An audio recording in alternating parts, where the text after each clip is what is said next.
Ya, Assalamualaikum warahmatullahi wabarakatuh. Selamat pagi semuanya. Pagi, Pak. Pagi, gimana nih? Yang lain udah pada sadar? Ini hanya beberapa orang yang nyalain kamera. Ini Fahri ini kenapa nih jadi kayak gini dia? Fahri Setiawan.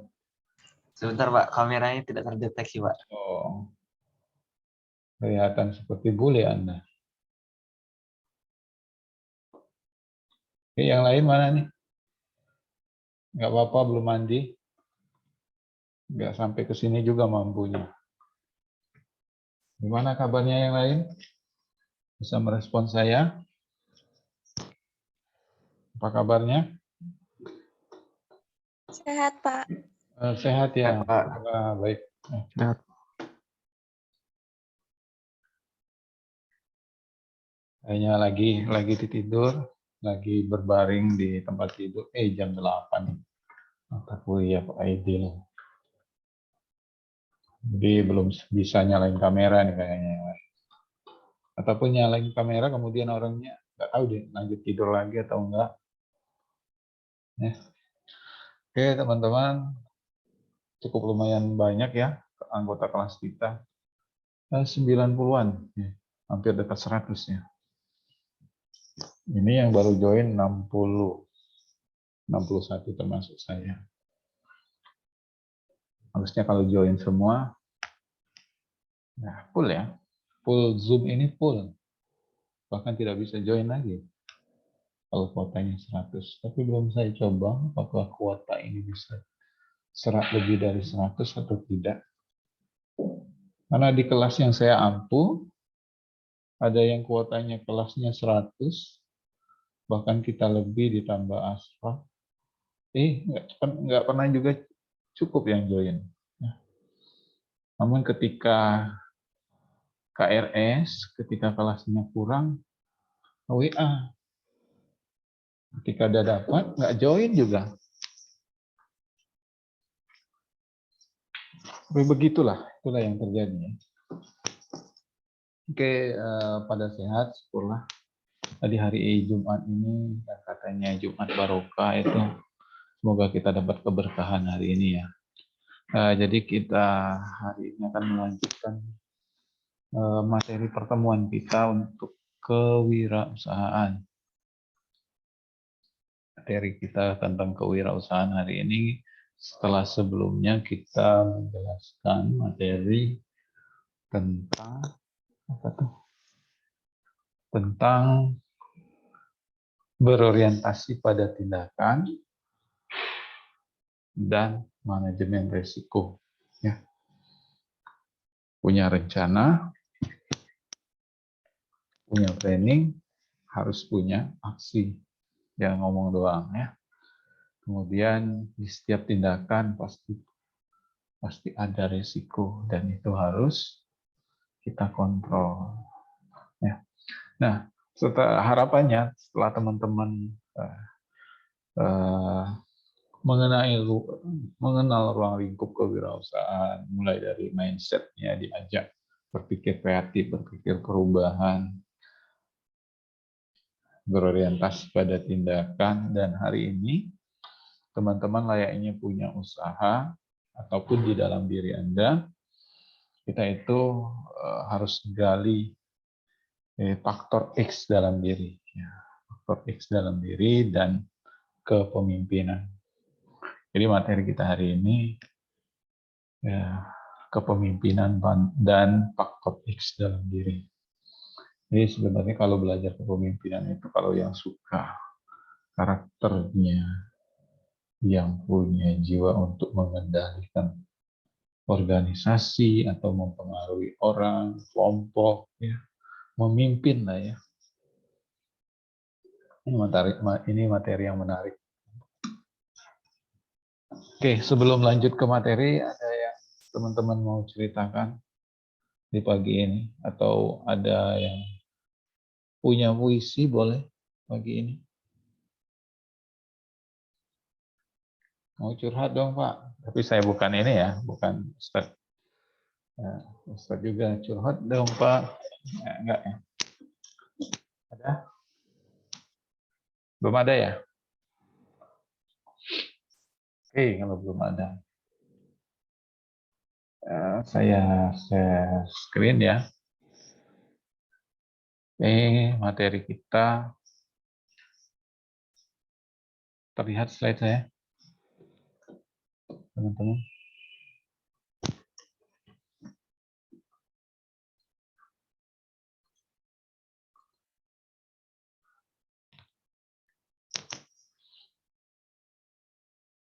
Terlihat belum?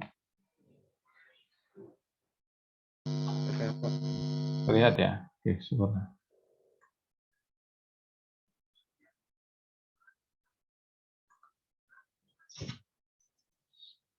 Saya di sini dengan 2 layar, harapannya saya 1 slide dan saya tetap melihat teman-teman. Takutnya saya ditinggal. Saya ngoceh aja 100 menit ke depan, tapi jaringannya putus. Hanya di pick 1 yang menyalakan kamera, di pick 2, pick 3 nggak ada, entah kemana. Semoga hatinya tergugah.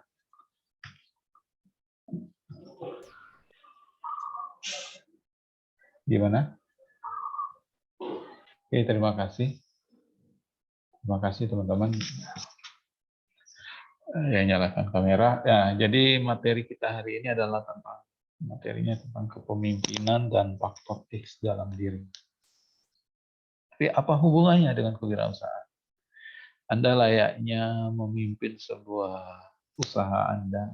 Anda yang menentukan arah dan kebijakan, ataupun Anda nantinya punya jabatan di usaha tersebut, Anda dipercaya menjadi manajernya, Anda berarti memimpin punya bawahan.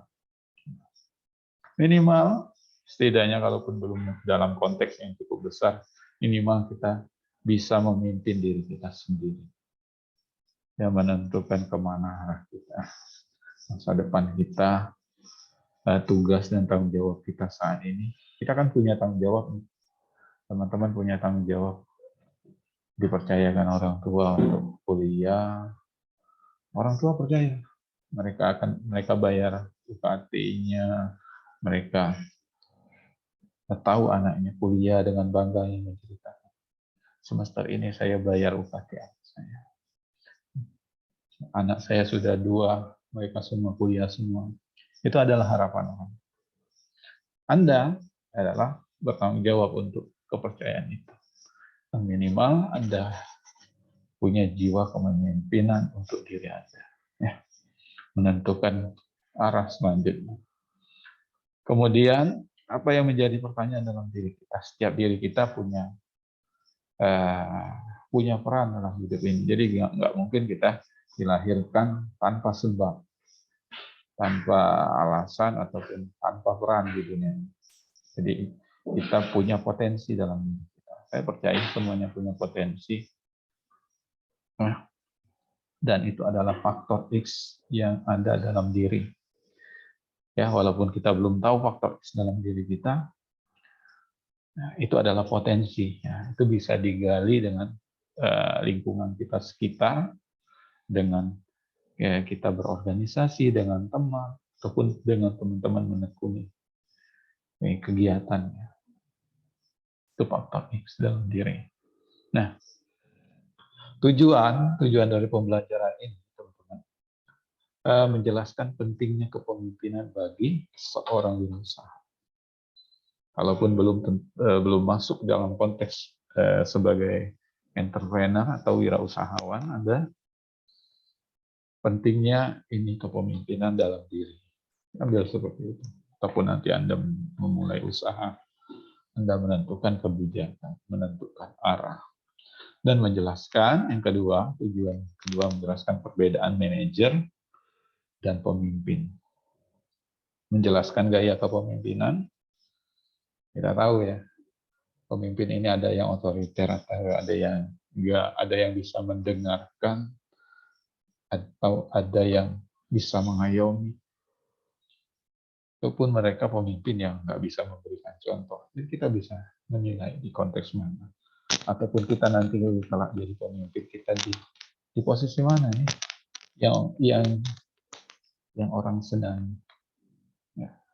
Jadi menjelaskan gaya kepemimpinan, menjelaskan pendekatan dan keterampilan kepemimpinan, kemudian menjelaskan pengertian faktor X dan menggali faktor X. Ya, faktor X ini faktor yang di dalam diri, ya. Potensi dalam diri, tepatnya. Kemudian menjelaskan sikap-sikap menghadapi faktor X. Kemudian menjelaskan tipe dan karakteristik faktor X itu sendiri. Jadi ini tujuan dari pembelajaran kita, dan submaterinya akan kena di tujuan ini. Nah, bicara kepemimpinan, jadi kepemimpinan Griffin dan Albert ini mendefinisikan bahwa kepemimpinan itu adalah proses memotivasi orang lain untuk bekerja dalam rangka mencapai tujuan yang telah ditetapkan. Itu kepemimpinan. Jadi kita punya bawahan, punya rekan kerja, walaupun tidak secara proklamir orang itu menunjuk pemimpin, tapi kita bagaimana memotivasi dan setidaknya dalam konteks kelas ada ketua kelas, ada yang mengetuai. Dalam konteks himpunan ada ketua himpunan seperti itu, ya. Yang bisa memotivasi dan memilih pemimpin juga yang bisa menjadi panutan, yang menjadi contoh, ya. Yang mewakili diri, yang bisa mewakili orang banyak. Kepemimpinan banyak definisinya. Kepemimpinan yang berikutnya, kepemimpinan adalah suatu proses merealisasikan tujuan perusahaan dengan memandukan kebutuhan para individu untuk terus tumbuh berkembang dengan tujuan organisasi. Jadi merealisasikan tujuan perusahaan dan dia punya sumber daya para individu-individu yang berusaha, yang bekerja dengan para individu inilah yang dipandu untuk kebutuhan dan bagaimana pendekatannya untuk berkembang agar bisa mencapai tujuan dari organisasi. Nah, Peterson mengatakan bahwa kepemimpinan merupakan suatu kreasi yang berkaitan dengan pemahaman dan penyelesaian atas permasalahan baik internal maupun eksternal di dalam organisasi. Menyelesaikan suatu kreasi, merupakan suatu kreasi, mengubah, mengolah, mengatur dengan pemahaman dan penyelesaian atas permasalahan yang itu pemimpin. Ketika punya konflik, yang didengar itu adalah pemimpin yang menentukan arah bagaimana sikap berikutnya. Ya, seperti yang terjadi baru-baru ini kan adalah Rusia dan Ukraina, ya. Tahu yang menjadi sorotan adalah pemimpin, bagaimana kebijakan di negara tersebut, bukan warganya. Jadi pemimpinlah yang akan mengatur permasalahan yang ada di internal dan eksternal. Tapi baiknya bagaimana pemimpin? Ya, pemimpin itu bukan hanya untuk kepentingan dirinya sendiri, tapi jika seorang memahami kepemimpinan itu dia mau membawahi anggota-anggotanya. Nah, peran pemimpin dalam manajemen, peran pemimpin itu peran mencari dan memberikan informasi. Pemimpin itu memberikan informasi arahan, kemudian perannya mempengaruhi orang lain, mengajak. Karena anggota-anggota yang bekerja dalam Anda, dalam manajemen organisasi Anda, kan wataknya berbeda. Bagaimana peran pemimpin tersebut mempengaruhi, memberikan masukan, memberikan arahan. Kemudian pemimpin itu perannya membangun hubungan. Pemimpin membangun hubungan. Jadi pemimpin nggak mungkin ya seorang pemimpin benci sama bawahannya ada nggak harmonis, yang jelas organisasi tersebut tidak akan mencapai tujuan. Perannya membuat keputusan pemimpin. Pemimpin yang akan menetapkan keputusan. Walaupun bagaimana keputusan itu dibuat, ya baiknya didapat dari banyaknya masukan dari bawahannya. Jadi pemimpin itu juga harus cerdas. Harus cepat mengambil tindakan, bukan pelin-pelan. Itu pemimpin. Oke, lanjut. Jika belum punya pertanyaan, kita bisa lanjut. Kalaupun ada, silakan teman-teman ya. Nah, peran pemimpin dalam membuat keputusan. Perannya selaku wira swasta atau entrepreneur. Ya, jadi tahu ya, kalau jika berwira swasta, berarti mereka memulai usaha tersebut, ya, menentukan organisasinya atau usahanya ke depan bagaimana, baik dalam promosi, kerjasama. Karena jika pemimpinnya malas-malasan, ya usaha, organisasi juga nggak akan maju. Perannya selaku penghalau gangguan. Sosoknya itu disegan jika pun ada gangguan ataupun ya pesaing-pesaing, sosoknya, figurnya itu yang ditakuti, bukan dalam hal yang disegani. Perannya selaku pembagi sumber daya. Jadi dia punya bawahan, dia tahu mengenali potensi-potensi di karyawannya. Mereka bisa, pemimpin ini bisa menetapkan, membagi pekerjaan. Perannya berikutnya, peran selaku perunding, jadi merumuskan, mengajak berdiskusi, seperti itu. Menengahi di dalam sebuah perunding. Nah, teori kepemimpinan awalnya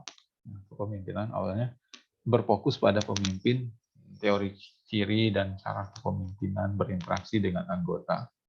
Ada 6 ciri.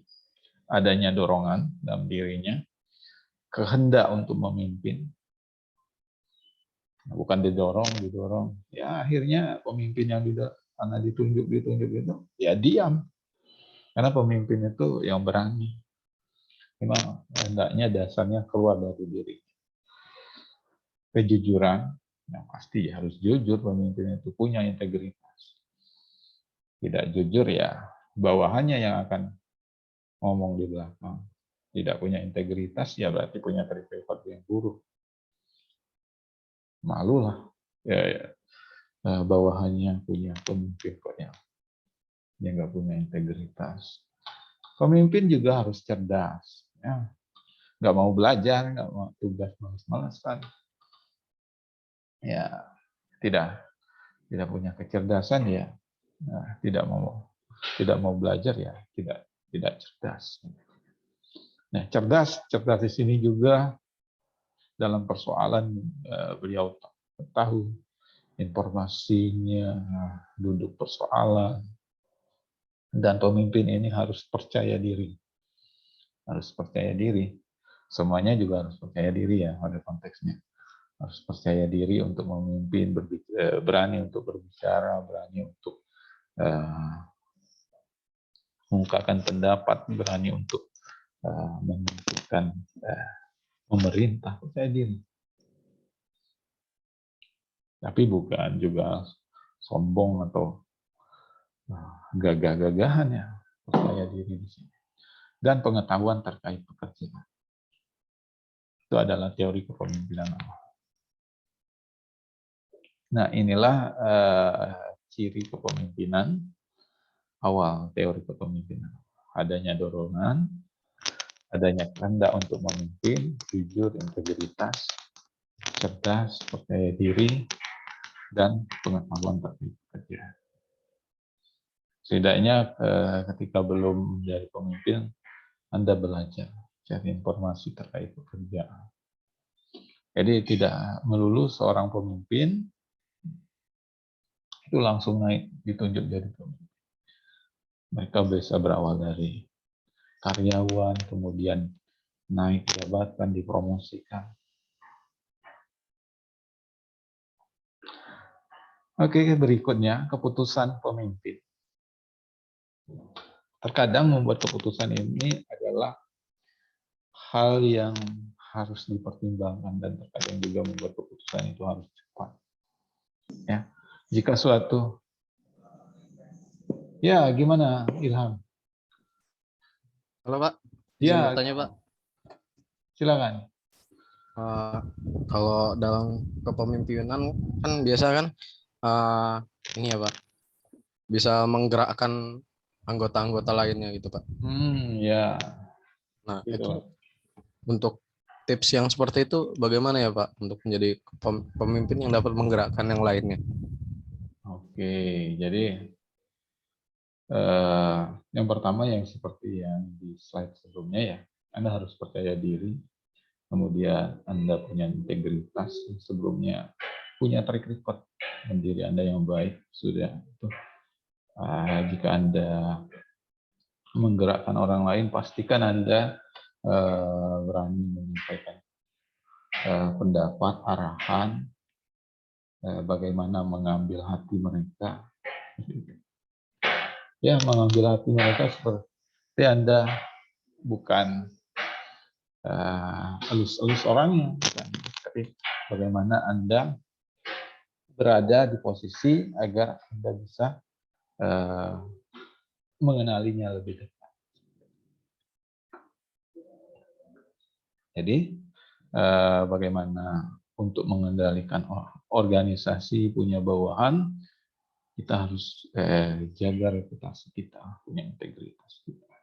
Setidaknya apa yang kita perbuat itu juga apa yang kita ucap itu juga yang kita lakukan.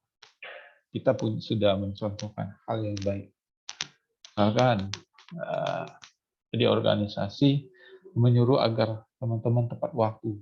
Nah, pemimpin juga harus tepat waktu agar tidak, wah pemimpin aja kita aja kayak gitu. Datang nyuruh tepat waktu, dia juga telat, dia juga molor. Sudah itu keputusan juga harus bisa dimusyawarahkan dan Anda posisinya jangan egois, ada di tengah-tengah dan menimbang segala masukan dan memusyawarahkan. Nah, seperti itu. Nah, nanti kita jawab lagi nih banyak. Nah, tipe-tipe keputusan, ya, keputusan itu jika di suatu situasi keputusan terprogram, ya, ada suatu yang tidak mendesak. Jika suatu suatu situasi tertentu sering muncul biasanya prosedur rutin yang akan dapat disusun menyelesaikan, berarti keputusan dapat dibuat program. Yang keputusan yang belum mendesak. Misalkan Anda buat program di organisasi Anda, di kelompok yang Anda kelola, yang Anda pimpin, ada urutan capaiannya, ada milestone-nya. Program bulan ini apa, bulan depan apa. Jadi itu yang terprogram. Yang rutin, yang berulang. Itulah kenapa sebuah organisasi itu layaknya kita di prodi, ya, kita itu selalu rutin ada rapat bulanan, sharing bersama permasalahannya. Itu rutin yang terprogram. Rencana ke depan apa nih? Musyawarah, masukan-masukan dari rekan-rekan dosen. Apa permasalahan yang ada di anak-anak mahasiswa kita. Itu rapat rutin. Terkadang juga ada keputusan itu yang tidak terprogram. Jikalau hal baru dan tidak terstruktur, hal yang mendesak yang tidak kita duga, bukan hal yang rutin, tidak ada suatu prosedur apapun yang ada menangani masalah, selain karena tidak ada cara yang sama dengan sebelumnya, karena masalahnya kompleks dan sangat penting. Nah, jadi di sinilah kepemimpinan itu harus bisa membuat keputusan cepat. Ya, seperti itu. Nah, layaknya kita awal pandemi itu tahu nih pandemi COVID ini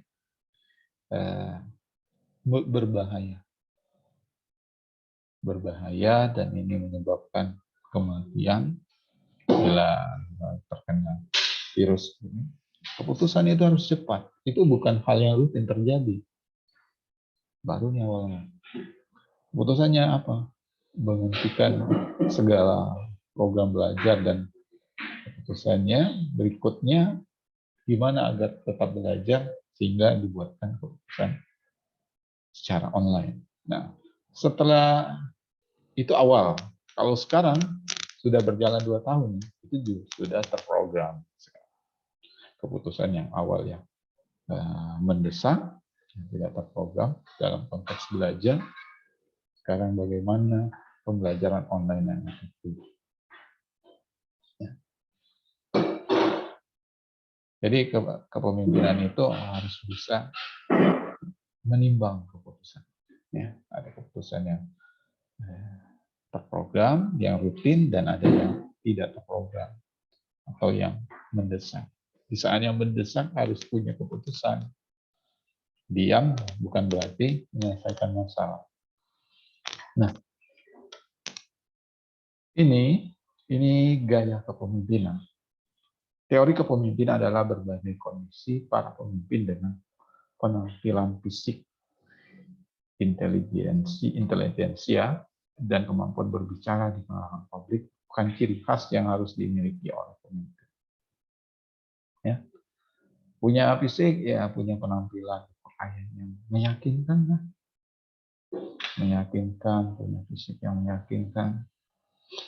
Ya, dan kemampuan berbicara di kalangan publik adalah ciri khas seorang pemimpin. Ya, kita tahu ya, pemimpin. Lihat, saya tidak mencontohkan presiden yang saat ini. Ya, presiden yang kita awal, kalau saya kenal dengan beliau, Pak Soekarno, kita tahu gaya penampilannya punya ciri khas, karismatik. Ya, berbicaranya bisa membangkitkan semangat, memberikan dorongan, itu pemimpin. Bisa mempengaruhi orang, bahkan disegani oleh negara-negara. Nah, ya, jadi itu ciri khas pemimpin, gaya kepemimpinan. Walaupun di konteks terakhirnya dia banyak istri-istrinya, itu sisi lain dari diri, ya, sisi lain dari Soekarno. Tapi cara kepemimpinan dikatakan tegas, penampilan fisik, berpakaiannya, kecerdasan, meyakinkan untuk seorang pemimpin. Bahkan bisa mempengaruhi negara-negara. Presiden yang berikutnya, Soeharto, takut negara-negara luar, bahkan kita diberi gelar macan Asia karena disegani, karena ditakut. Nampilannya meyakinkan, bicara. Itu gaya pemimpin. Walaupun di sisi berikutnya pemimpinnya ada yang otoriter, ada yang demokratis, ya. Itu gaya pemimpin. Tapi pemimpin itu secara dasarnya memiliki ciri khas seperti ini. Jadi Anda membuat ilham, ya Anda tampil meyakinkan lah di publik. Anda berbicara. Bantu kita meyakini Anda untuk percaya diri ketika ngomong. Secara tidak langsung itulah yang kita asah di dalam kepemimpinan.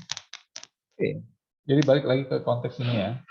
Kalau konteks kewirausahaan, gaya pemimpin otokratik, gaya demokratik, dan gaya bebas kendali. Nah, ini dibahas. Gaya otokratik pada umumnya memberikan perintah dan meminta bawahannya untuk mematuhi. Otokratik atau otoriter. Memberikan perintah dan meminta bawahannya untuk patuh. Dia punya orang kepercayaan, kalau yang nggak dia percaya dia lepaskan jabatannya, dia buang.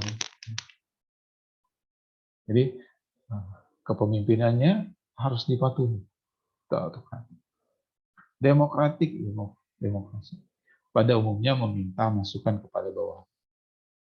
Start terlebih dahulu demokrasi ya, sebelum mengambil keputusan, namun pada akhirnya menggunakan kewenangannya untuk mengambil keputusan. Itu gaya kepemimpinan otoriter, demokratik, dan bebas kendalinya. Kalau ini nggak tahu nih, ya gimana kalau gaya bebas kendali. Pada umumnya memposisikan dirinya sebagai konsultan bagi bawahannya dan cenderung memberikan kewenangan pada bawahannya untuk mengambil keputusan. Ya, ini bebas kendali seperti itu.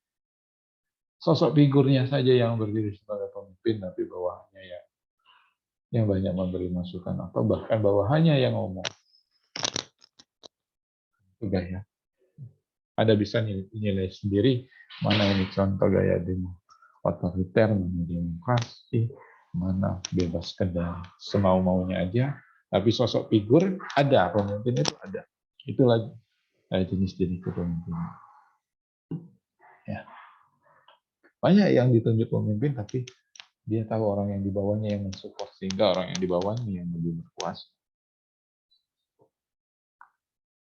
Itu jenis gaya-gaya kepemimpinan. Ketiga gaya kepemimpinan tersebut dapat digunakan oleh seorang ketua tim sesuai dengan situasi yang dihadapi. Terkadang kita harus tegas, punya bawah.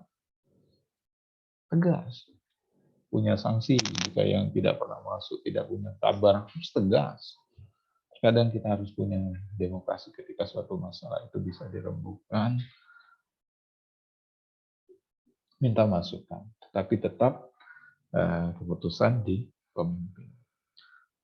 Terkadang juga punya gaya bebas terkendali ini bisa diterapkan Anda menunjuk orang yang Anda percaya atau di bidang promosi saya percayakan dengan Anda.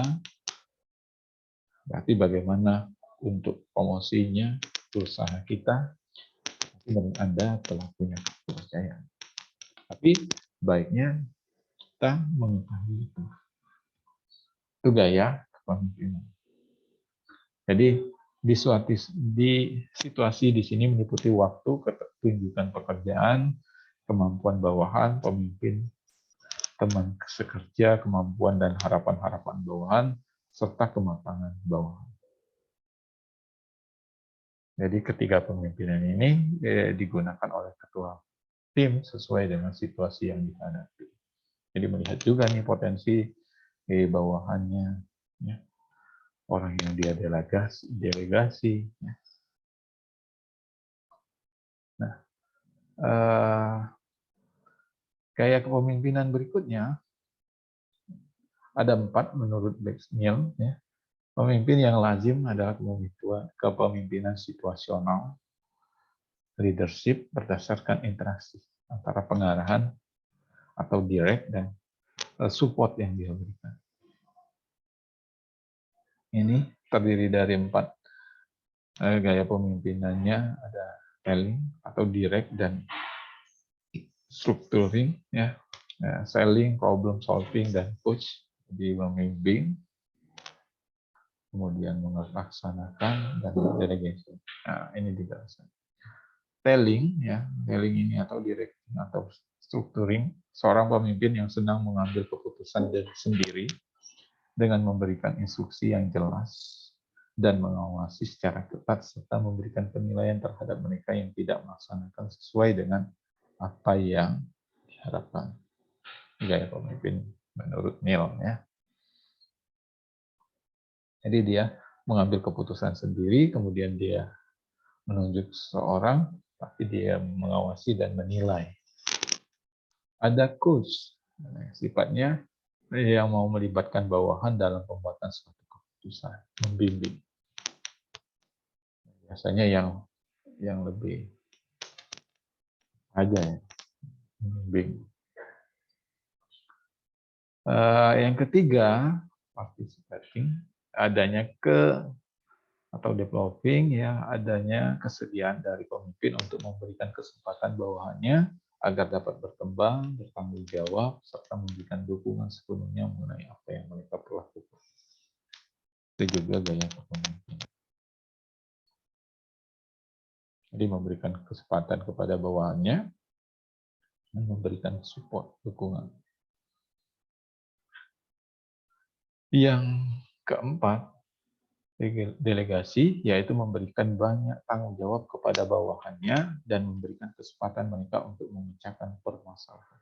Itu gaya kepemimpinan yang delegasi. Jadi dia punya orang yang kepercayaan, yang dia beri tanggung jawab, kesempatan untuk memecahkan suatu masalah. Itu termasuk cara gaya kepemimpinan.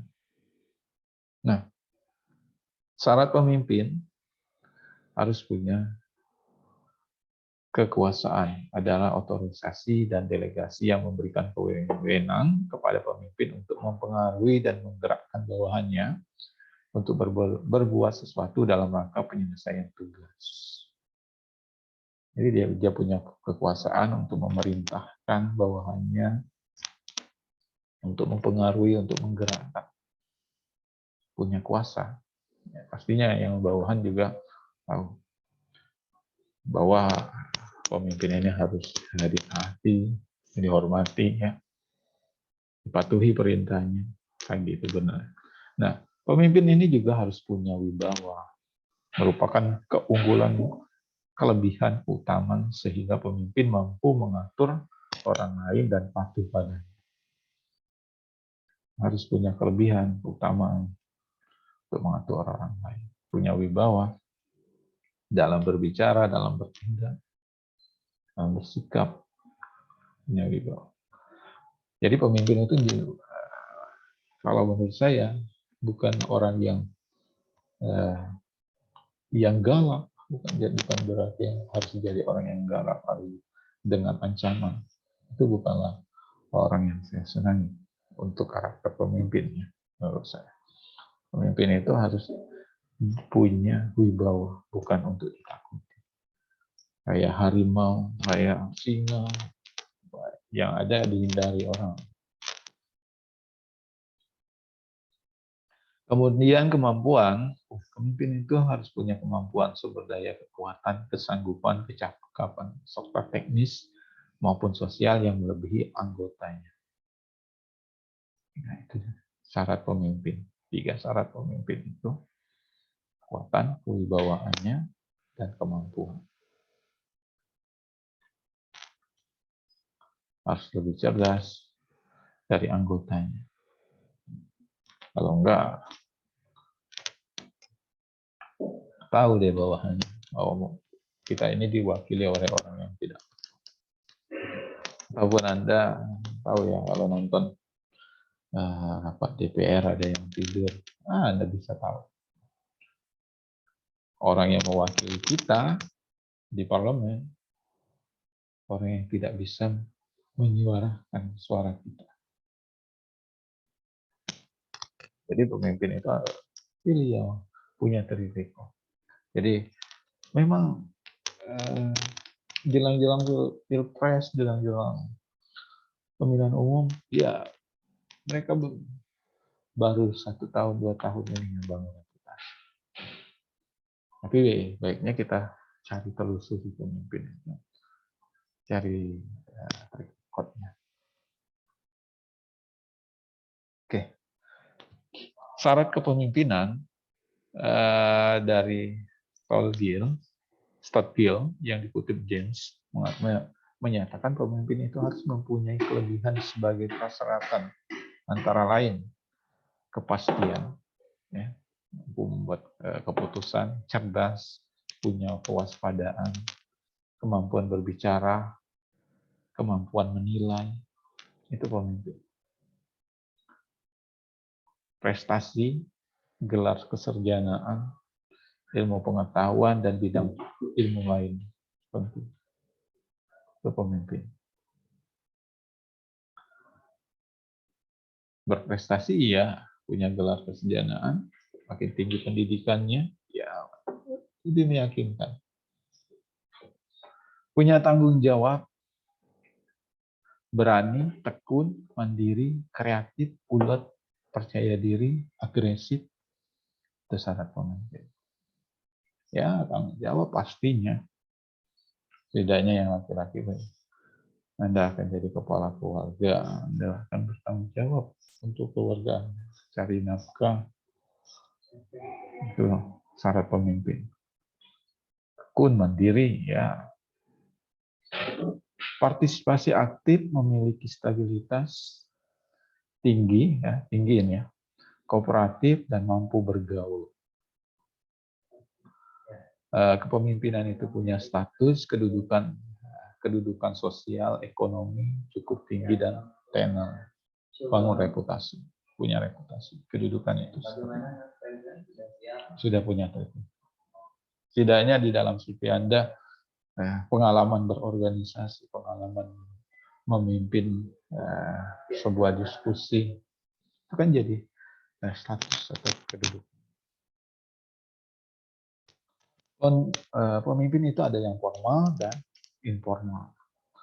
Pemimpin yang formal, orang yang dalam sebuah organisasi ditunjuk sebagai pemimpin berdasarkan keputusan dan pengangkatannya resmi untuk memangku suatu jabatan dan struktur organisasi dengan segala hak dan kewajibannya untuk mencapai tujuan organisasi yang telah ditetapkan. Ini ya, jadi benar-benar dilantik, diresmikan.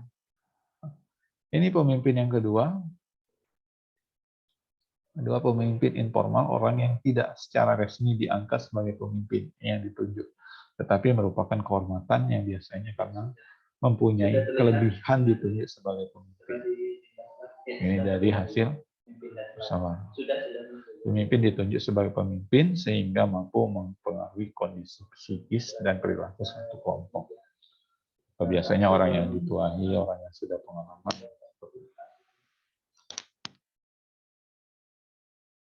Ini perbedaan kepala dan pemimpin itu. Kepala itu adalah seorang yang diangkat menurut peraturan tertentu oleh atasan atau instansi yang berwenang untuk mengepalai suatu kantor, jabatan, dan bertanggung jawab tentang tugas yang dibebankan kepadanya. Sedangkan pemimpin itu seorang yang dipilih oleh kelompok. Kepala dan pemimpin itu berbeda. Ya. Yang dipimpin oleh kelompok karena memiliki kelebihan tertentu, selanjutnya diberi tugas untuk memimpin anak buahnya mencapai tujuan yang telah ditetapkan oleh kelompok. Jadi ini ya perbedaan dasar antara kepala dan pemimpin. Nah, kepala di sini orang yang ditunjuk berdasarkan peraturan wewenang instansi pemerintah, badan. Ini perbedaan. Persamaan dan perbedaan pemimpin, kepala dan pemimpin. Kepala dan pemimpin membawahi anak buah. Ya, sama-sama punya anak buah, punya bawahan. Tapi biasanya yang didefinisikan tadi ya, kepala itu bukan ditunjuk, bukan diajukan oleh kelompok. Dia naik karena pangkatnya, karena dia naik karena peraturan. Ya. Kepala dan pemimpin diberi tugas pekerjaan dan mempertanggungjawabkannya. Ya. Jadi sama-sama punya tanggung jawab, sama-sama punya bawahan atau anak buah. Dan perbedaannya, kepala ini diangkat oleh kekuasaan atau instansi, sedangkan pemimpin itu dipilih oleh anak buah. Gitu.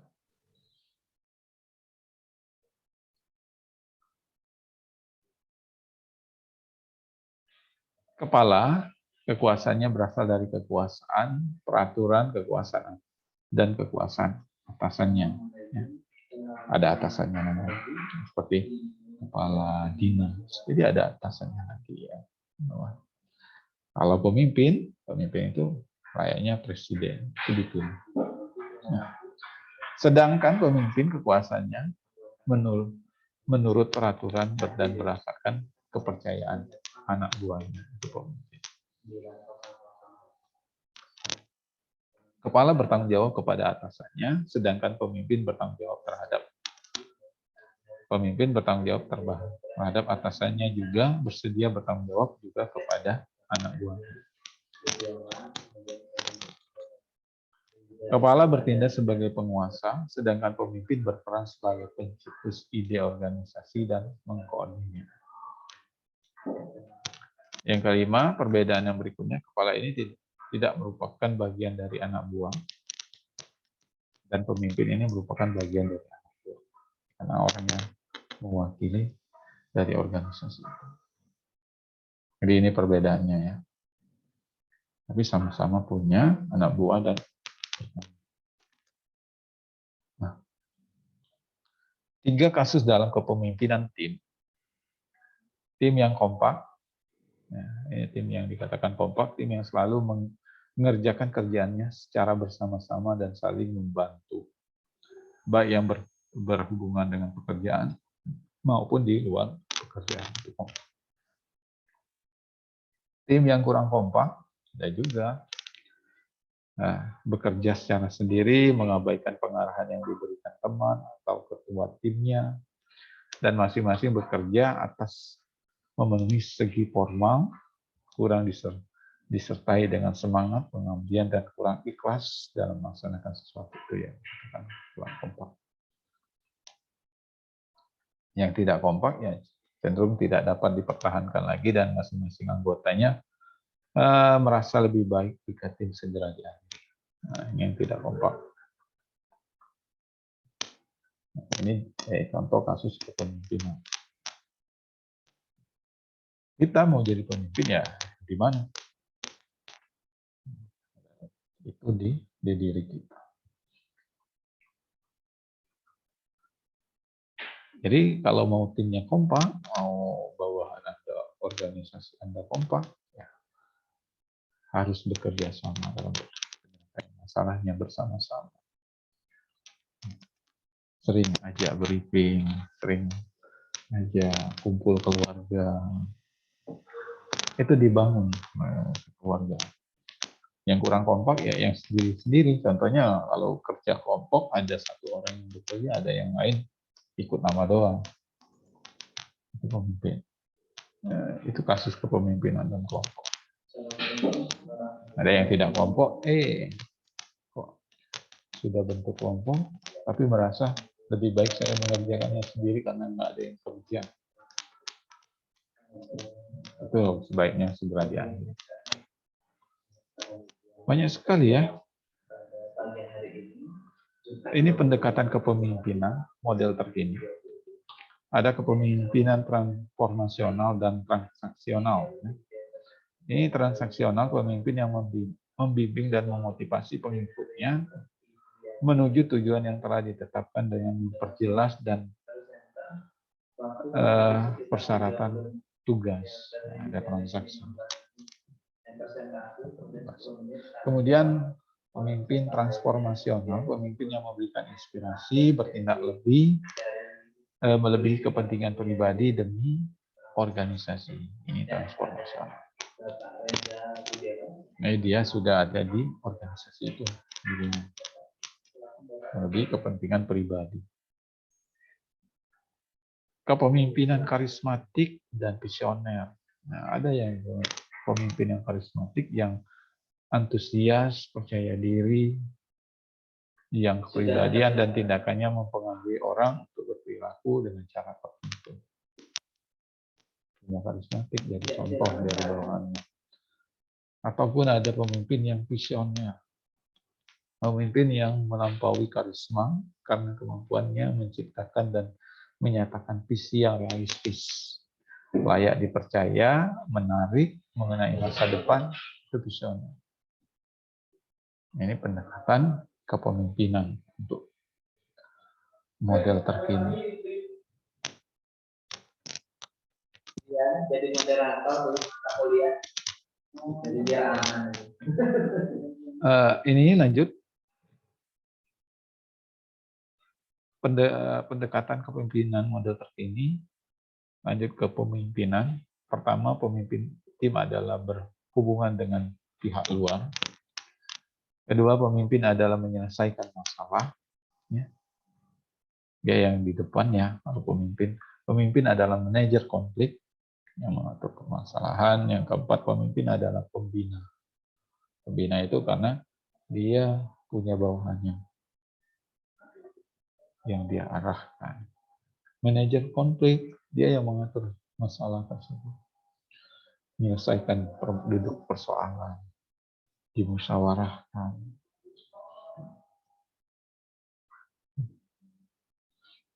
Keterampilan dasar pemimpin, keterampilan teknis, keterampilan hubungan insani, human relation skill, ya. Jadi ini kemampuan untuk berhubungan dengan sesama manusia.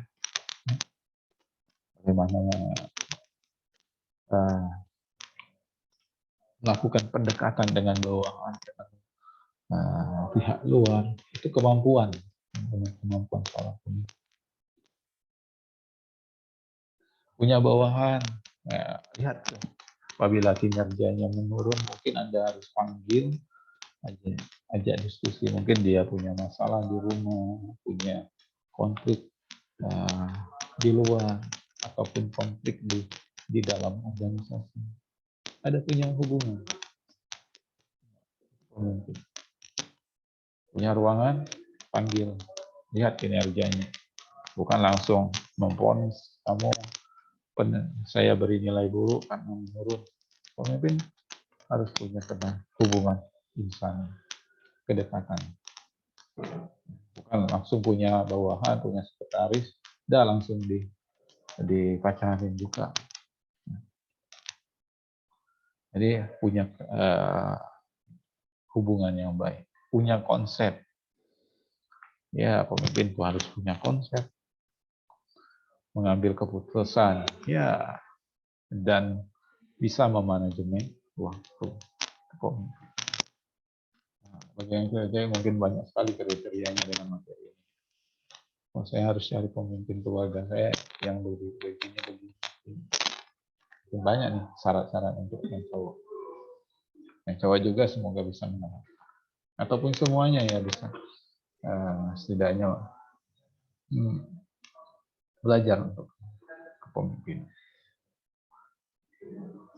Keterampilan dasar pemimpin yaitu mendemonstrasikan kepemimpinannya, mampu mengendalikan, memfasilitasi interaksi di dalam tim, melakukan negosiasi dalam hal yang terjadi perdebatan dan konflik, negosiasi, melatih anggota tim, itu pemimpin, memberikan dia kepercayaan,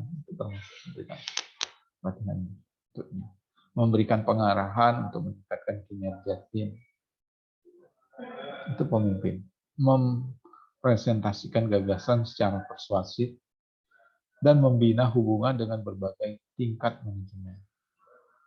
Itu keterampilan dasar pemimpin.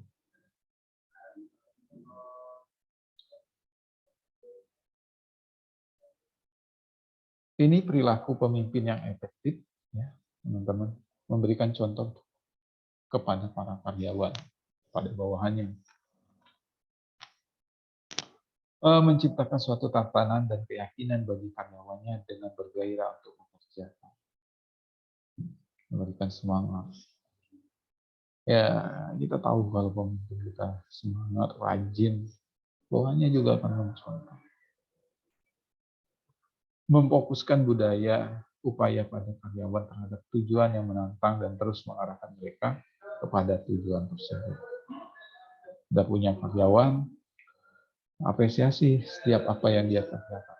Kasih lagi, tambah bebannya, beri support, arahan. Menyediakan sumber daya yang dibutuhkan karyawan untuk mencapai tujuan. Memberikan perintah, tapi nggak memberikan sumber daya atau fasilitas untuk mereka, ya bukanlah pemimpin yang baik. Pemerintahkan saja Anda nanti berangkat, ya, keluar kota, tapi tidak memberikan sumber daya yang dibutuhkan. Menyuruh mereka untuk menyelesaikan suatu pekerjaan dalam tepat waktu. Anda bersumber daya. Mungkin karyawan kita perlu untuk kopi, untuk cemilan. Itu pemimpin. Jadi karyawannya semangat kerja itu adalah bentuk hasrat tanggung jawab kita. Kita sebagai pemimpin. Menghargai dan mendukung para karyawan, ya, berkomunikasi dengan karyawan. Itu pemimpin yang efektif. Yang berikutnya, menghargai keberagaman para pekerja. Jadi tidak ada status sosial, status dia berasal dari kota mana, budayanya apa, agamanya apa, suku, rasnya tidak. Keberagaman, merayakan keberhasilan para pekerja. Nah, ini karyawan itu, Anda punya karyawan, jika dia berhasil mencapai targetnya, rayakan keberhasilan, beri apresiasi. Sehingga dia dengan bangga dan menambah kepercayaan dirinya. Itu keberhasilan untuk merayakan keberhasilan para karyawan. Dengan bangganya karyawan dapat penghargaan, dapat piagam, mereka makin termotivasi. Mendorong kreativitas antara para pekerja dan mempunyai selera humor. Ya, mempertahankan selera humor. Pemimpin tegas ya tegas, tapi nggak juga kaku kayak robot. Ya, harus punya selera humor. Jadi mereka bahkan juga berani untuk mengadang. Nah, terkadang sebuah masalah itu, duduk masalah itu nggak harus kita hadapi dengan tegang ataupun tegas. Dilunakkan, mungkin punya solusi. Kemudian menatap terus masa depan itu pemimpin. Jadi pemimpin. Oke, sejauh ini hanya berapa orang saja ini yang menyalakan kamera. Yang lain tampaknya tertidur.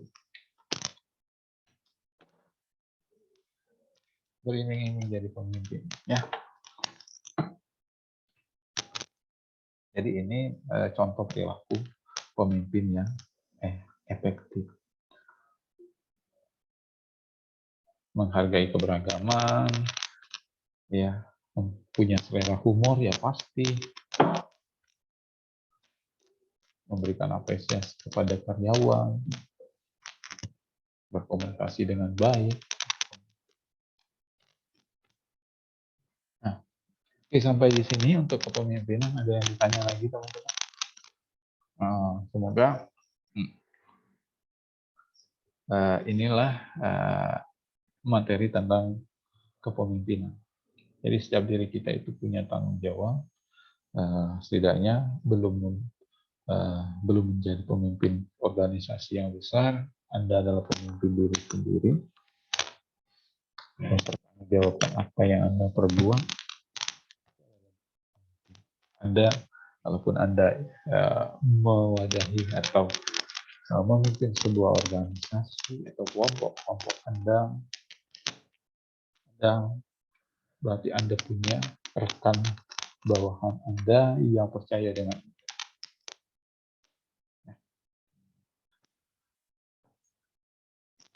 Oke,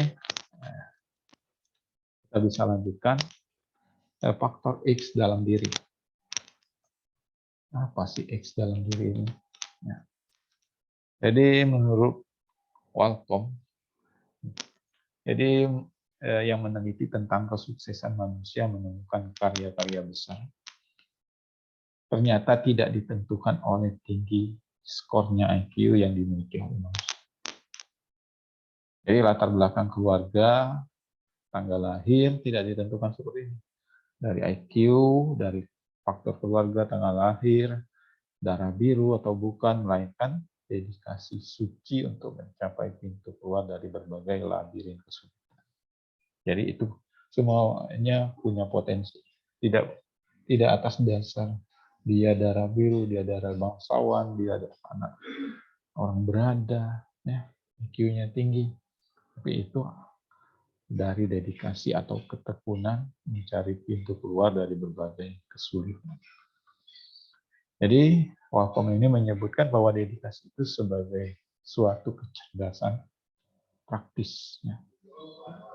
Punya talenta. Talenta atau bakat hanya sebuah kesempatan, namun untuk menjadi sesuatu yang bermakna, bakat itu harus diasah agar ia mengeluarkan aura cahayanya dan menemukan pintunya. Jadi yang pesimis, saya tidak terlalu cerdas. Saya bukan orang berada. Darah saya bukan darah bangsawan. Semuanya sama. Yang saja kita jika punya kesempatan, ya terus diasah. Punya kesempatan, dimaksimalkan, itulah potensi Anda, potensi diri kita. Nah, memancing keberuntungan, hoki atau keberuntungan itu tak akan datang tiba-tiba. Seperti banyak dipelajari dari praktik penerapan ilmu keberuntungan Feng Shui atau Cina. Keberuntungan itu harus dipancing agar mau datang. Misalnya kasus Dewi Francisca. Jadi demikianlah kehidupan yang spiritual. Allah yang Maha Pengasih mendengarkan doa manusia, mengetuk pintu-pintunya dan menunjukkan keseriusan untuk berusaha. Teman-teman berdoa. Jadi memancing keberuntungan itu bukan hanya usaha, tapi diikhtiarkan bumi dan langit. Berdoa aja nggak akan datang hoki. Saya pada ramalan bahwa garis tangan saya akan menceritakan saya sukses.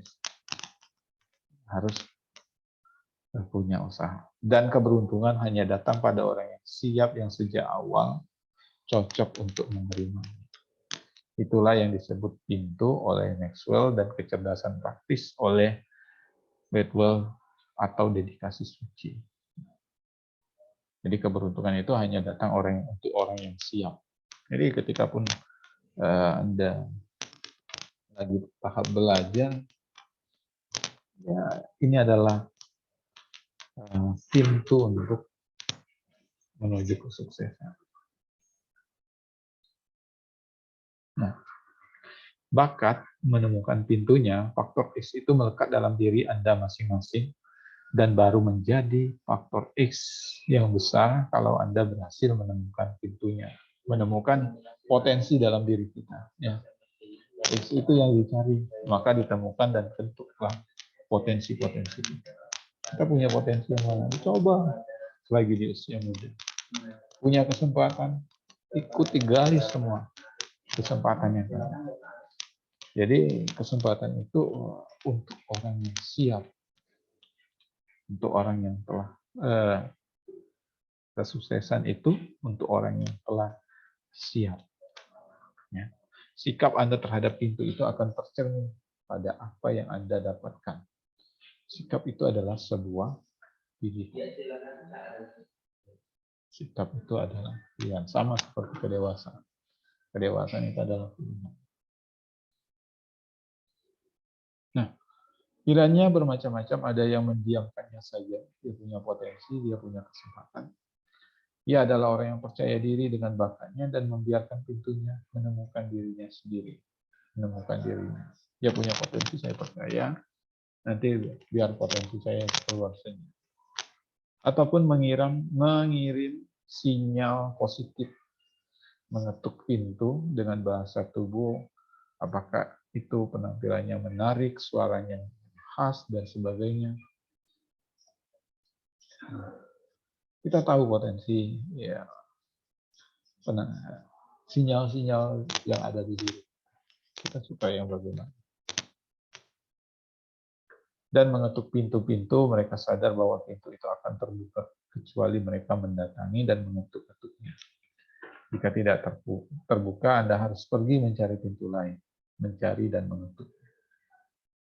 Jadi ini diilustrasikan sebuah labirin ataupun pintu-pintu yang Anda coba, dan terus mencoba sampai menemukan potensi. Dalam berwirausaha, seorang pemula diibaratkan seseorang yang mencari pintu usaha yang jenis apa yang bisa membuat sukses.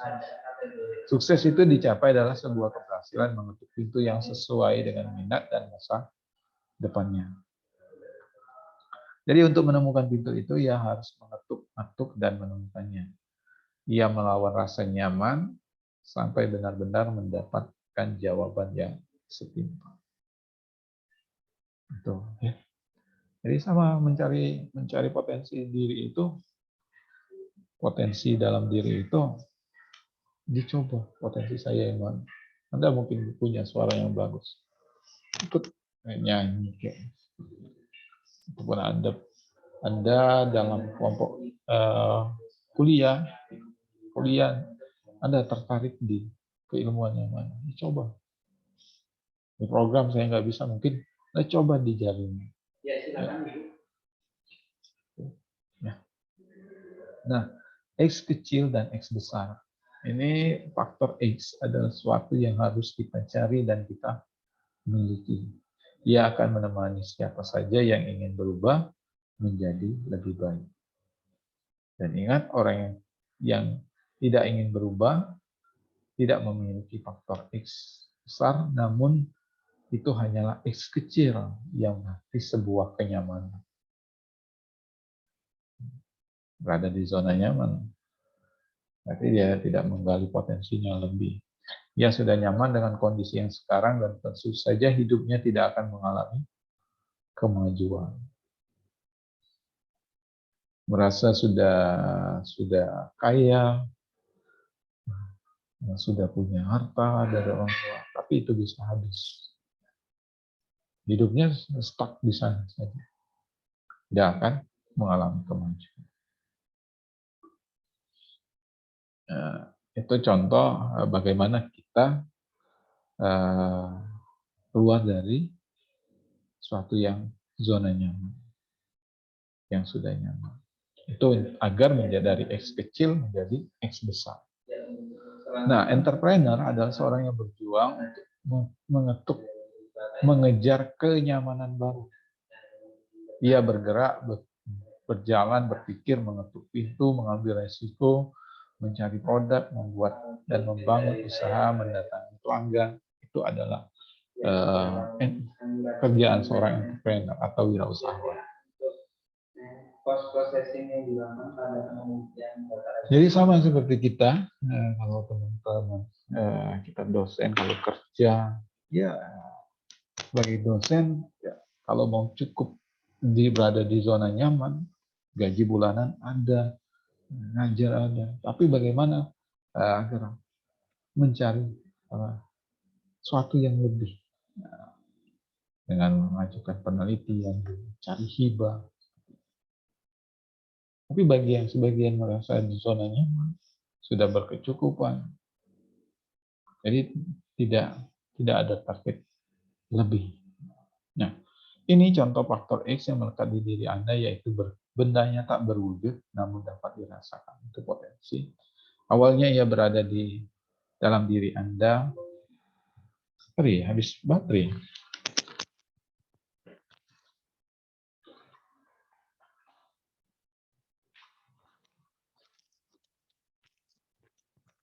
Awalnya ia tidak berada di diri Anda atau kecil sekali, namun kalau Anda tekun, ia akan terus tumbuh karena ia hidup. Ya, layaknya punya potensi terus diasah. Dan karena hidup, ia pun dapat menjadi mati. Ia akan mati kalau Anda menjaga, ia akan hidup kalau Anda menjaga kepercayaan dan menumbuhkan kreativitas dan keahlian. Itu potensi. Memberikan banyak oksigen di lingkungan yang bersih, dan ia akan mati kalau Anda main-main dengan kepercayaan dan berperilaku arogan, menentang pembaharuan, dan membiarkannya terjadi penuaan. Itu potensi.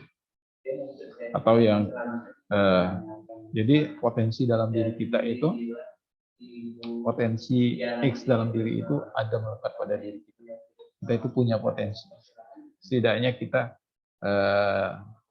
selagi muda Anda punya reputasi yang baik, harus dijaga, jangan merusak kepercayaan, ya, punya keahlian terus biasa, dan memberikan banyak oksigen di sini. Terus gali potensi, kemudian hidup di lingkungan yang bersih, ya, yang di lingkungan di mana kita kalau bekerja cari rekan yang punya semangat. Ya. Dan ini potensi juga bisa akan mati kalau kita main-main dengan kepercayaan dan berperilaku arogan. Nah, identifikasi faktor X ini, X besar, berada di tangan orang dewasa, yaitu orang yang sudah memiliki kepercayaan pasar. Sedangkan X kecil ada pada diri kita masing-masing. Jadi bentuklah X ini X pun macam-macam, ia berasal dari diri kita sendiri, orang lain, lembaga, dan lain sebagainya. Jadi ini bisa dibentuk dari diri kita sendiri, orang lain, ataupun lembaga, ataupun organisasi. Dimanapun sumbernya, ia bisa tumbuh menjadi besar, ataupun sebaliknya. Ini X yang berasal dari diri kita. Kita adalah tekun, kerja keras, itu sesuatu yang bukan yang sesuatu yang kita harus kita cari. Tekun, ya, sikap dari diri kita. Kerja keras, kejujuran, kecerdasan, keterampilan, penampilan fisik, Anda, suara, kualitas suara, ataupun pendidikan, itu adalah X yang ada di diri kita saat ini.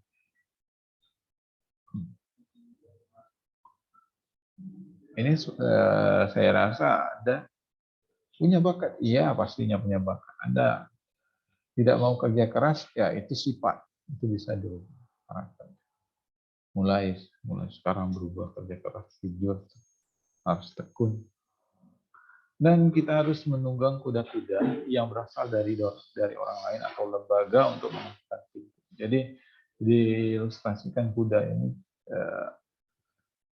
faktor lain yang kita temukan dari orang lain ataupun dari organisasi kita yang akan menjadi potensi dari kita, yang menjadi tunggangan kita.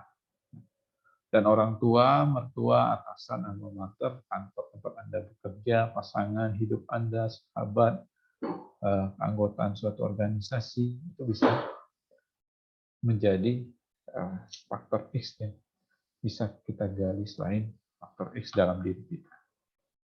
Cari dan temuilah orang-orang itu dan jadikan mereka guru atau mentor. Anda tahu, kita punya orang tua. Mereka punya potensi. Belajar dari orang tua. Bapak saya orang yang bertanggung jawab, bekerja keras untuk nafkah keluarga. Itu bisa jadi mentor. Nah, karakteristik faktor S ini penentu keberhasilan. Mereka melekat pada diri manusia dan tidak diperoleh dalam sekejap. Namun ia tumbuh dan berkembang menjadi X besar yang berasal dari diri sendiri dan juga berasal dari luar. Bisa ditemukan, dan seringkali ia tumbuh dipakai untuk usaha lainnya. Jadi bagi yang punya suaranya bagus, itu faktor X dalam dirinya. Jadi dia punya potensi untuk bernyanyi. Dia punya kemampuan lain, misalkan itu adalah punya bagaimana marketingnya bagus, berarti layaknya dia mempromosikan sebuah usaha yang faktor X. Nah, dan X ini tidak dapat dirampas karena melekat pada diri kita sendiri, jadi harus dipelihara. Kepercayaan, arogansi, itu ya, emosi kita harus dikontrol. Dan banyak orang berusaha merampas itu untuk merampas kuda-kuda tanggung jawab, merampas kuda-kuda tunggangan yang dimiliki seseorang. Jadi mempekerjakan. Dia punya potensi, tapi kita diperbudak. Jadi itu yang dimaksud di sini. Padahal X itu merupakan kombinasi dari berbagai hal yang melekat pada seseorang. Nah, tugas deteksilah faktor X yang ada pada diri Anda. Carilah list sebanyak-banyaknya. Ambil 2 saja dan mulailah menumbuhkan X. Saya ini punya potensi apa nih? Saya orangnya rajin, tekun. Kalaupun saya belum cerdas, saya bermodalkan tekun, rajin, saya bertanggung jawab. Ambillah 2 saja dan mulai tekuni agar ia bisa menjadi besar, dan deteksi juga X yang ada pada orang lain atau lembaga di sekitar Anda. Lalu buatlah rencana yang dapat saudara lakukan, teman-teman lakukan untuk menunggangi atau untuk menjadi potensi dalam diri Anda. Anda berorganisasi, Anda ikut lembaga dalam kelompok, Anda temui itu potensi Anda tahu Anda punya potensi dalam kelompok tersebut. Itu adalah faktor X. Jadi faktor X itu ada dalam diri dan kita ada pada di lingkungan kita. Oke, ini tipsnya, kenali diri Anda sendiri dan mulailah menimbulkan X pada diri kita. Jadi ini dapat faktor X ini dengan cara kita mengenali diri kita, potensi dari diri kita apa. Dan carilah pintu yang mampu membuat X Anda tumbuh, datangi dan ketukilah pintu masing-masing. Setiap kesempatan dicoba. Mungkin itu adalah potensi di diri. Pintu yang bagus adalah pintu di dalamnya terdapat ruang yang besar bagi Anda untuk berkembang, dan di dalamnya terdapat pintu-pintu lain yang dapat Anda buka. Nah, layaknya berwirausaha ya mencoba usaha mana yang maju, promosi yang bagaimana dicoba. Dan waspadailah hidup yang nyaman, karena hidup yang demikian dapat membuat hidupmu sulit, karena jika berada di zona nyaman, punya harta, lama-lama harta akan habis. Dalam sekejap punya harta, yang namanya sakit, misalkan datang, karena sehat itu mahal, ya terjual. Tapi mohon dijawab. Jadi waspada untuk hidup yang nyaman, karena hidup ini terus banyak tuntutan. Ya. Berselancarlah pada kelompok-kelompok yang ketidaknyamanan dengan berani menembus hal-hal yang baru, yang sulit, karena Anda mendapatkan pembelajaran yang baru. Punya tantangan. Hidup dalam sekali maknanya ya, bagi yang mampu mencapai. Hiduplah yang tepat. Hidup yang tepat adalah pintu yang membuat Anda merasa mampu untuk tumbuh dan memberikan ruang untuk berkembang. Itu tipsnya. Jadi ini untuk materi kita, mengenai faktor X dalam diri. Jadi faktor X dalam diri itu awalnya hanya saja tidak terus diasuh. Kita harus keluar dan beranjak dari rasa nyaman. Kayaknya berselancar, mencari hal-hal tantangan baru dengan gelombang-gelombang yang baru.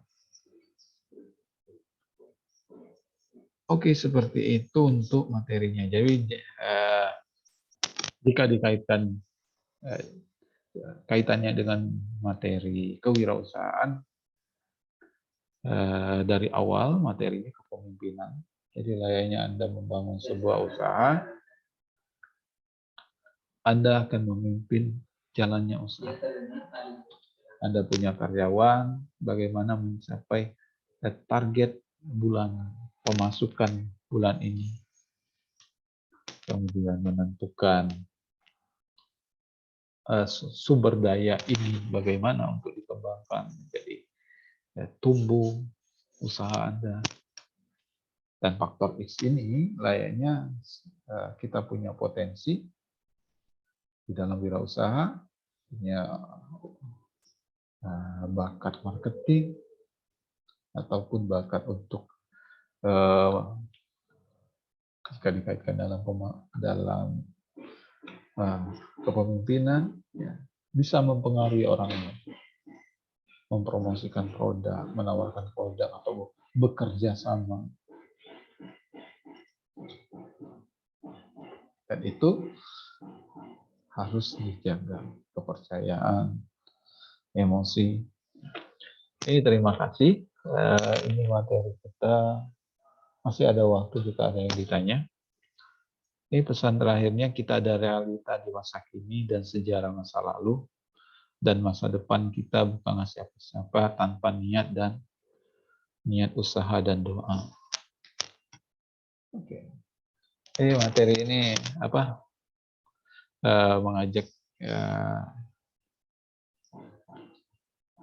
mengajak mindset kita untuk mengenali potensi kita, dan kesempatan itu banyak.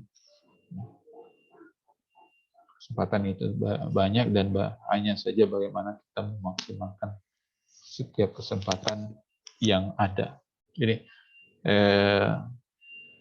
jika ada pendapat kesempatan itu tidak datang 2 kali. Ya, kata siapa? Jadi setiap kesempatan itu selalu ada. Hanya saja bagaimana ada kesempatan itu dimaksimalkan. Rasanya memang ketika saya berada di usia yang telah lalu, selalu ingin merasa lebih muda. Tapi ketika muda, berpikir bagaimana, wah, ada kesempatan, agar dicoba.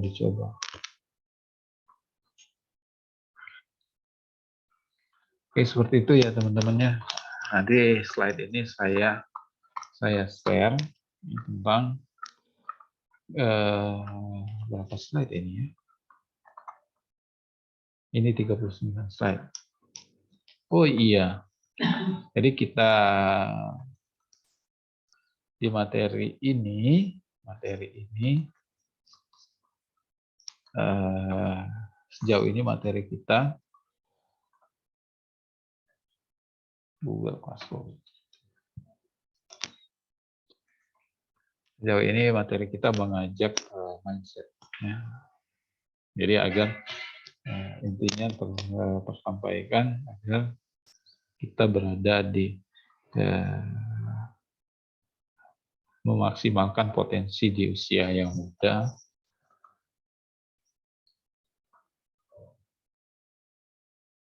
Potensi di usia yang muda dan bangkit dari zona nyaman.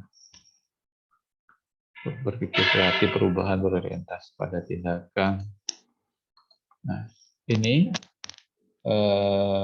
tugas kita. Bahkan ini ada prospek ke depannya, teman-teman. Jadi,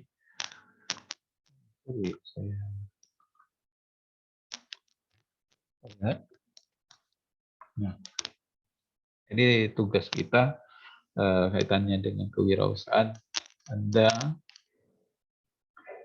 mengidentifikasi UMKM atau startup ya, mengidentifikasi usaha-usaha yang ada.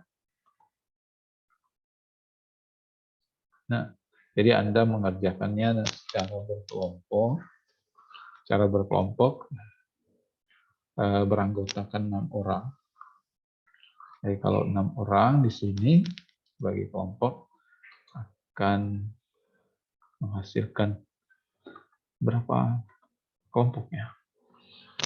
Ini yang join juga tidak semuanya ya. 56.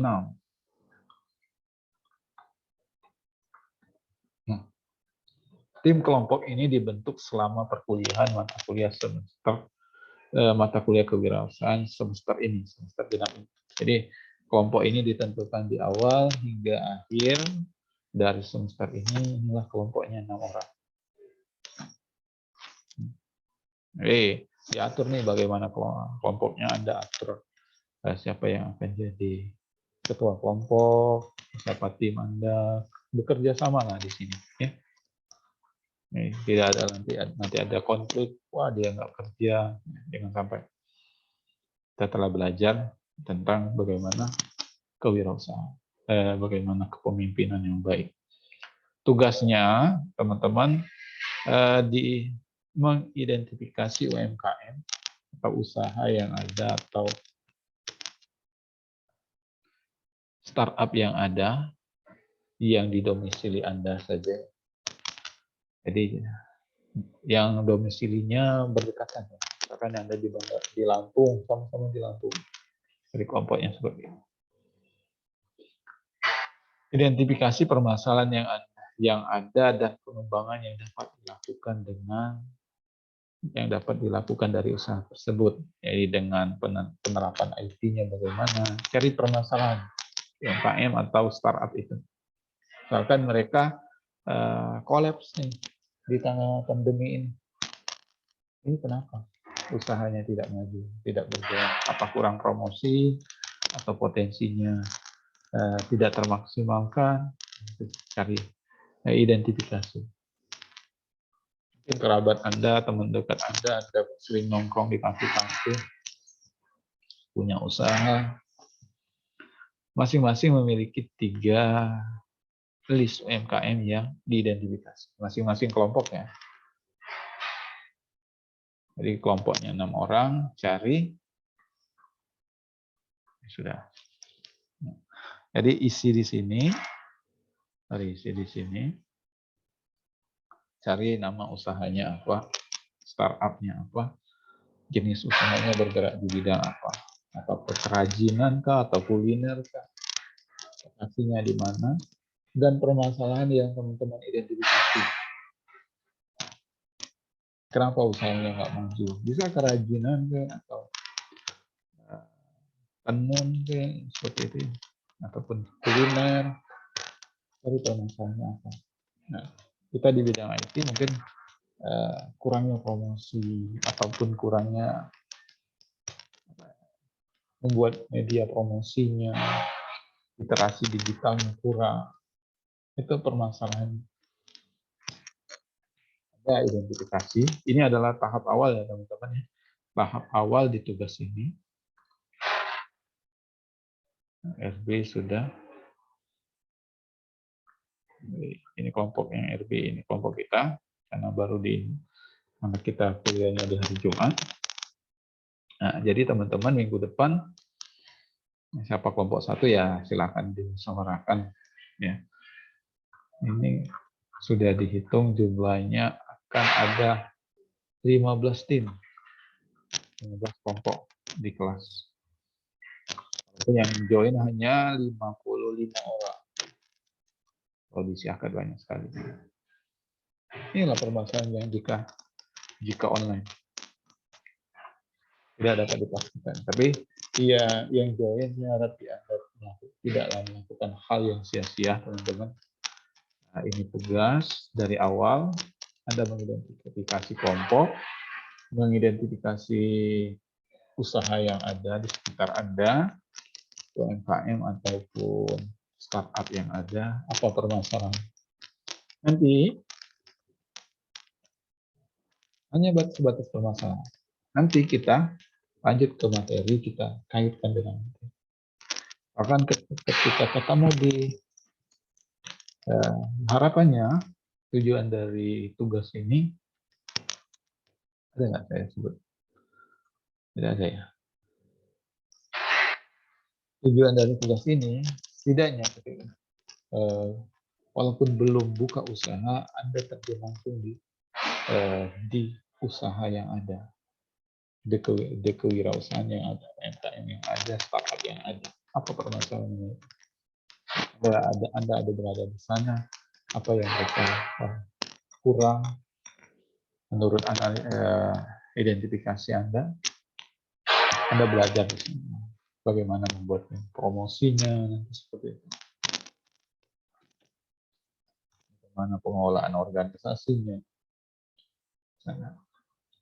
Ini nanti, ini adalah di proses 1. Proses 1 di sini. Nanti akan dikaitkan dengan tugas ini akan bersinambungan dengan materi dan lanjutan. Kenapa ini kelompok ini dibentuk selama perkuliahan? Ya. Oke, ada yang ditanya? Kayaknya ada chat. Kenapa nih? Siapapun tolong gendong saya. Kenapa ini?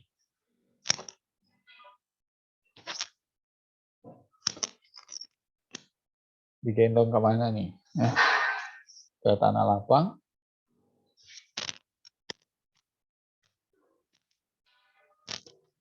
Kalau ke tanah lapang ya beda halnya.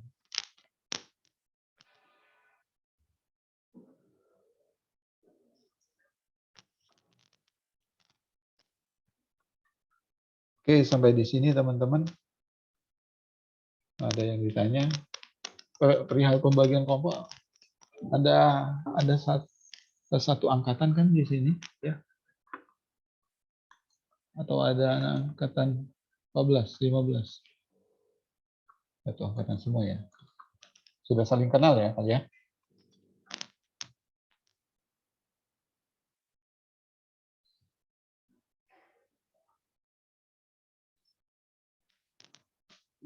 Kalau ada pertanyaan mungkin. Ya, Pak. Oke, belum punya kepikiran ya. Saya dihubungi Bapak saja atau gimana? Iya, dihubungi saja. Ini nanti saya share slide ini ya. Slide ini grup apa? Oh, grup angkatan teman-teman ya. Ini nanti saya juga informasikan nih. Ya. Mungkin pada kemana nih kelas kita?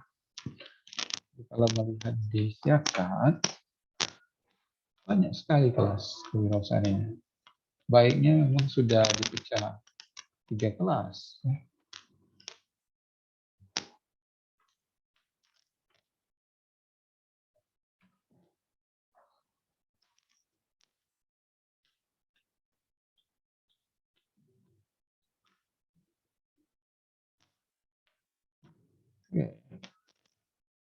Kewirausahaan lihat kelas. Nah, 94. Belum lagi ada yang jadwalnya bentrok, pindah.